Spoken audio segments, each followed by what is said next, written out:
Bagi kalian yang selama ini suka menghina-hina Malaysia, suka menghina-hina Vietnam, sekarang kalian harus berharap, harus berdoa, harus memohon, harus memohon supaya Malaysia dan Vietnam tidak main mata. Kalau Malaysia dan Vietnam cukup bermain imbang saja, saudara-saudara, dengan 4 poin, selesai sudah Indonesia, pulang ke Jakarta. Halo saudara-saudara, jumpa lagi dengan komentator gadungan di sini. Dengan komentator yang gadungan.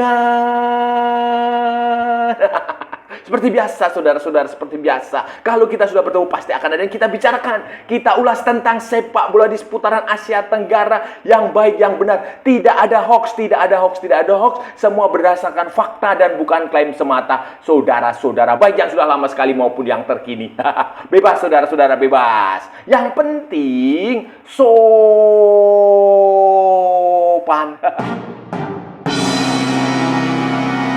Jadi begini saudara-saudara, jadi begini, seperti yang sudah saya bilang dan saya katakan berkali-kali, SEA Games ini sebenarnya bukan ajang yang penting sekali. Tidak, ini tidak ada maknanya apa-apa. Ini hanya level kecamatan, hanya main-main saja. Sewajarnya ini adalah ajang pembinaan. Itu yang benar. Itu perlakuannya seperti itu. Karena level kita sudah level menuju Piala Dunia. Level kita sudah level Asia yang atas, saudara-saudara. Tetapi masalahnya ini pelatih tim nasional yang SEA Games ini keras kepala. Pengurus juga keras kepala. Pemerintah juga keras kepala. Mereka menganggap ini sebagai ajang yang sangat penting, yang prestisius, yang seluruh dunia melihat ke ajang ini sehingga memanggil skuad terbaik. Skuad terbaik, saudara-saudara. Saya harus mengatakan ini skuad terbaik. Kenapa? Parameternya adalah banyak pemain yang sudah punya caps. Caps itu adalah main di level senior, punya jam terbang, punya pertandingan internasional FIFA di level senior. Pemain-pemain abroad juga dipanggil, pemain-pemain keturunan juga dipanggil, beberapa pemain liga dipanggil. Kemudian liga sendiri diliburkan hanya untuk SEA Games. Kemudian saudara-saudara, FIFA Matchday edisi sebelumnya itu juga ditiadakan untuk memberi kesempatan kepada timnya ini untuk mendapatkan lawan uji coba, walaupun kemudian kita tahu dibantai Mali dan bermain imbang dengan Mali. Itu saja. Jadi ini perlakuannya Indonesia terhadap tim ini mewah sekali, saudara-saudara. Semua keinginan dikabulkan. Tetapi sayangnya kalau saudara-saudara lihat pada pertandingan melawan Filipina, itu tidak tercermin. Tidak kemewahan, spesialisasi yang didapat, keistimewaan yang didapatkan tim ini tidak tampak sama sekali waktu pertandingan melawan Filipina, saudara-saudara. Lihat, saudara-saudara, Anda lihat dengan tim yang sangat, starting line up seperti itu, formasi seperti itu, dengan materi pemain seperti itu, Anda lihat cara bermainnya, Anda lihatlah. Saya nggak usah ngajarin, Anda sudah tahu. Passing kanan, passing kiri, long ball. Setelah itu apa? Hilang. Salah passing, salah umpan, kalau nggak bola keluar lapangan. Aduh, ini gimana gitu loh, saudara-saudara, ya, dengan materi pemain seperti ini, dengan starting line up seperti itu, dengan formasi seperti itu, kok mainnya begitu sih? Ini semua orang melihat itu. Bahkan bagi orang yang nggak ngerti sepak bola, orang yang nggak ngerti taktik, nggak ngerti formasi, nggak ngerti teori, itu sudah ngerti bahwa ini tim ini kacau, amburadul. Bayangin, sudah main kok long ball, nanti hilang. Setelah long ball hilang kan, dari sayap itu main selalu begitu, kemudian hilang. Passing salah, nanti kalau nggak keluar lapangan. Ketika Filipina melancarkan serangan balik, bubar. Pertahanan bubar, kacau, nggak bisa ngapa-ngapain. Dan yang paling miris adalah gol tercipta dari lemparan bebas yang selama ini menjadi taktik, menjadi ciri khas, menjadi strategi Indonesia untuk menjebol, memutus kebuntuan. Nah, dulu di eranya Sintayong itu banyak yang mengkritik tuh, yang pengamat-pengamat hebat itu. Kelas dunia itu mengkritik bahwa, wah, ini tim ini hanya mengandalkan lemparan ke dalam, nggak ada bagus-bagusnya. Lah, sekarang Anda lihat, timnya Indra Safri kalah lewat lemparan ke dalam. Apa ini nggak memalukan? Aduh, ini kayak senjata makan tuan. Ini kayak kita kena karma, saudara-saudara. Kita kena karma dulu. Sebagian orang menghina-hina lemparan ke dalamnya Pratama Arhan. Sekarang justru kita kena mental sendiri. Kita kalah oleh lemparan ke dalam. Dan ini memalukan karena terakhir kali kita kalah dari Filipina di level ini, saudara-saudara, di usia ini, di ajang ini, itu ya 20 atau 30 tahun yang lalu, saudara-saudara. Jadi ya benar-benar memalukan, saudara-saudara. Memang kenyataannya seperti ini kan sebaiknya, memang seharusnya kan seperti yang saya bilang sebelumnya, saudara-saudara. Ini buat pembinaan aja, SEA Games ini nggak usah dengan full squad, nggak usah dengan tim terbaik, nggak usah manggil pemain abroad, nggak usah manggil pemain keturunan. Kan kasihan kayak Ivar Jenner, kayak Dion Max diganti itu. Padahal yang mainnya kacau bukan dia, temannya yang di belakang itu yang main kacau, dia yang diganti. Ini gimana Indra Safri? Kemudian Ivar Jenner, itu aduh, kasihan juga. Mauro Zylstra cuma lari-lari, nggak dapat pasokan bola, itu kan kasihan. Kalau mereka tetap main di tidak dipanggil di klubnya, mereka kan bisa berlatih bersama rekan-rekannya di klub. Kemudian dengan pelatihnya, bisa meyakinkan pelatihnya untuk diberi kesempatan bermain kalau mereka masih menjadi pemain cadangan di klubnya. Itu kan tidak mubazir gitu loh, saudara-saudara, tidak mubazir. Kemudian liga juga ngapain diliburkan, biarkan liga itu berjalan. Kan harusnya kan begitu, liga biarkan berjalan, pemain lain punya kesibukan, bukan nonton, bukan nongkrong aja sambil ngopi, sambil lihat tim ini dipermalukan Filipina. Itu kan ini konyol gitu loh, saudara-saudara. Kan harusnya manggil, taruhlah kemarin itu ya, kalau pikirannya bener ini ya, saudara-saudara, manggil aja, gunakan aja tim U20 yang tahun depan mau ikut AFF atau Asia, atau justru tim U17 yang kemarin kembali dari Piala Dunia itu, buat mereka dikasih kesempatan bermain untuk mematangkan, untuk pengalaman menghadapi level yang lebih tinggi. Kayak begitu, itu kan menurut saya jauh lebih produktif, berpikirnya ke depan, visioner ke depan. Kalau memang pengurus PSSI punya visi punya visi ke depan, itu kan seharusnya begitu aja, dikasih kesempatan. U17 itu kemarin karena U20, jadi ke depan, bukan, dan gak perlu menargetkan mereka dengan medali perak. Walaupun secara logik, secara teori, dengan kualitas seperti ini bisa medali emas. Nah, kalau sekarang dengan pemain yang skuad penuh, kemudian nanti pada akhirnya gagal, ya malulah, bro.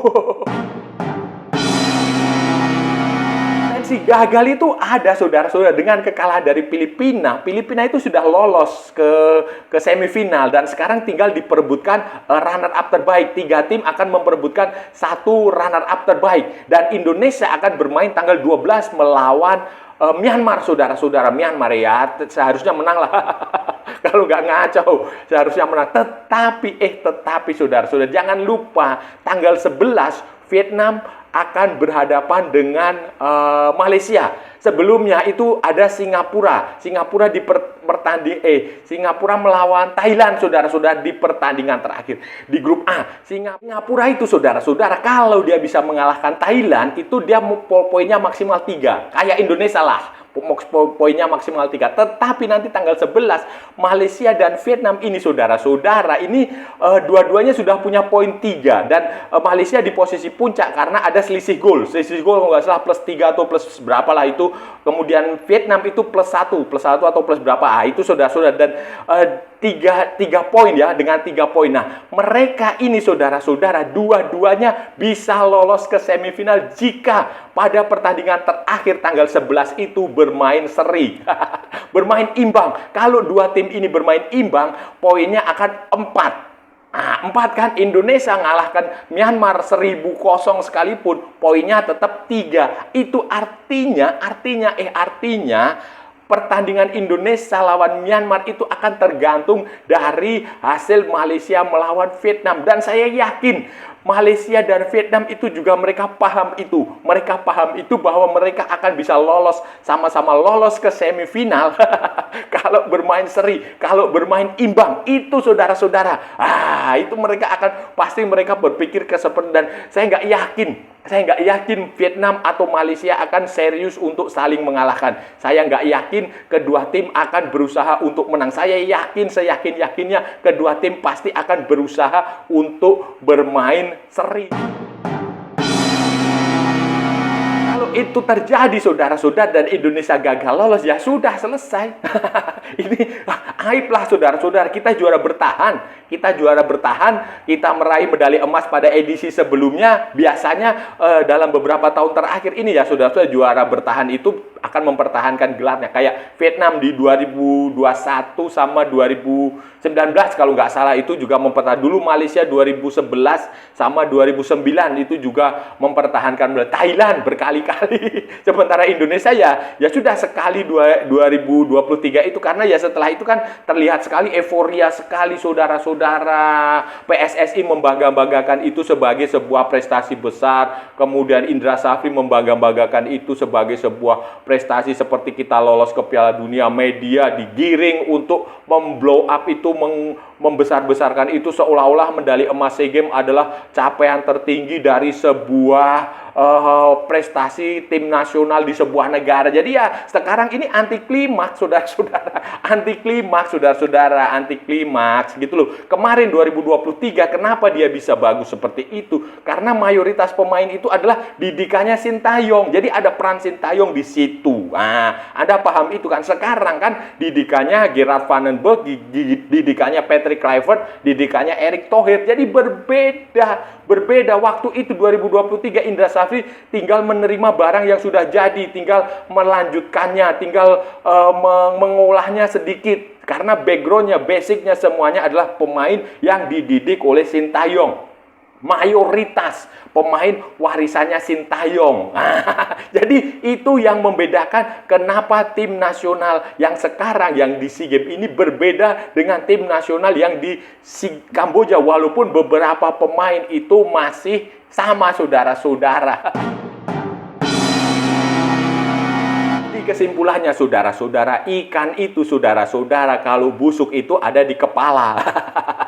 Benar kan? Jadi kalau PSSI hasilnya mengecewakan, ya berarti itu kesimpulannya seperti itu saudara-saudara. Jadi mau tidak mau ini PSSI sudah harus berbenah, harus introspeksi diri lah, harus introspeksi diri, harus berbenah. Jadi nggak usah lagi mempertahankan egonya, mempertahankan ego, mempertahankan jabatannya itu mati-matian, seolah-olah ini tidak akan diganti, seolah-olah kalau bukan orang ini nggak akan bisa maju.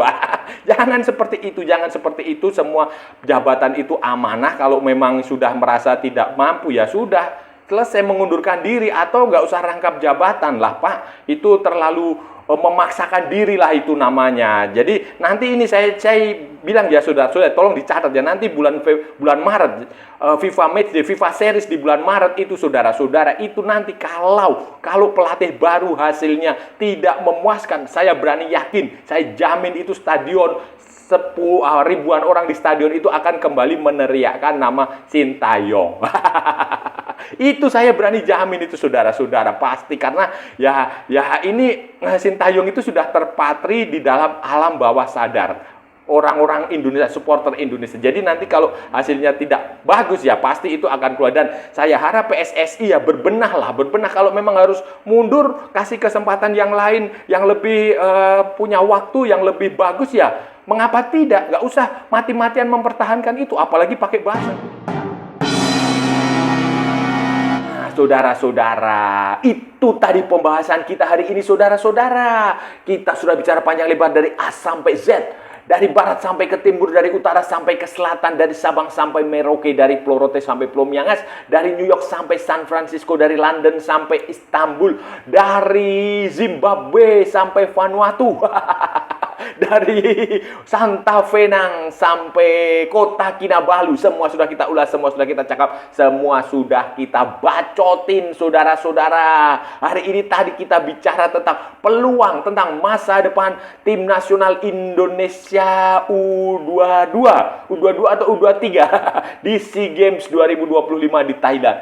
SEA Games pembukaannya baru dilakukan pada hari Selasa tanggal 9 Desember 2025, tetapi Garuda Muda sudah kemungkinan besar saudara-saudara, ini kemungkinan besar ya, 50-50 lah. 50% sudah pulang ke Jakarta kembali. Itu gara-gara kekalahan menyakitkan, memalukan lah saudara-saudara dari Filipina, saudara-saudara. Kekalahan yang ini kekalahan pertama Indonesia dalam beberapa purnama lah, mungkin sudah 20 atau 30 tahun Indonesia tidak kalah dari dari Filipina di SEA Games di level ini, di level beginian ini.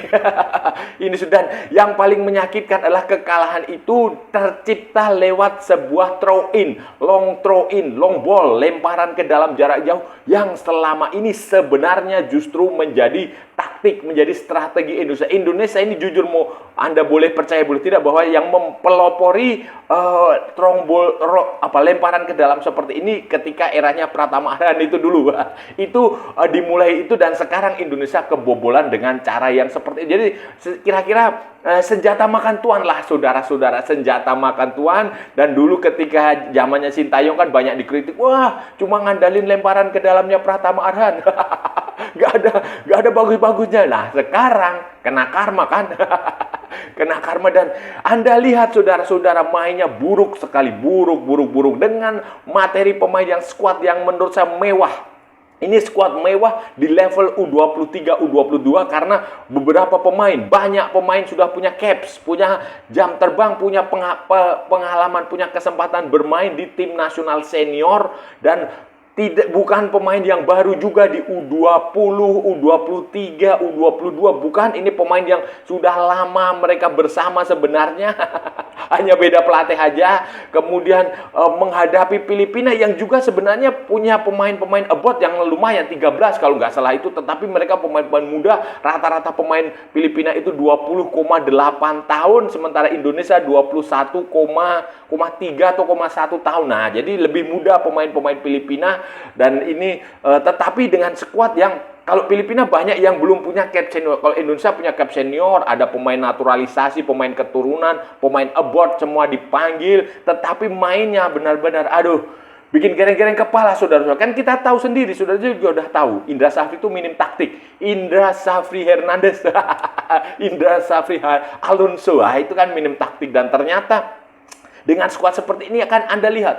Long ball, umpan kanan, umpan kiri, kemudian passing salah, passing keliru, bola keluar lapangan. Ketika Filipina melancarkan serangan balik, bubar semua. Aduh, ini kacau lah saudara. Dan sekarang ini kita, nasib Indonesia bukan hanya kita menang lawan Myanmar aja belum cukup, karena kita main lawan Myanmar tanggal 12. Sementara tanggal 11 itu Malaysia dan Vietnam akan menjalani pertandingan penentuan. Keduanya itu meraih kemenangan pada pertandingan pertama.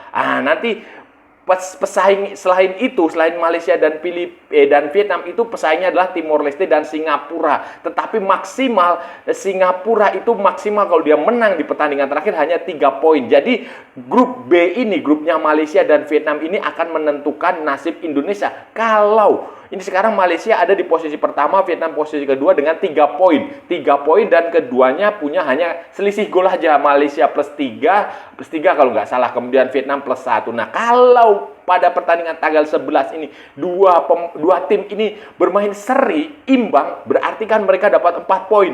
Selesai. Selesai. Indonesia main tanggal 12 dengan tidak ada motivasi lagi, karena Malaysia dan Vietnam kalau mereka bermain imbang ya selesai. Tetapi kalau salah satu saling mengalahkan, ya masih ada peluang. Nanti kemenangan lawan Myanmar kemudian dihitung nanti selisih golnya berapa. Jadi ya, mohon kalian yang selama ini suka menghujat Malaysia, suka menghujat Vietnam, berdoalah, berharaplah, memohonlah supaya Malaysia, supaya Vietnam bermain serius, tidak bermain mata. Memohonlah kepada mereka supaya saling mengalahkan, supaya nasib Indonesia, masa depan Indonesia bisa berpanjang. Walaupun saya pesimistis kalau kedua tim itu akan saling mengalahkan.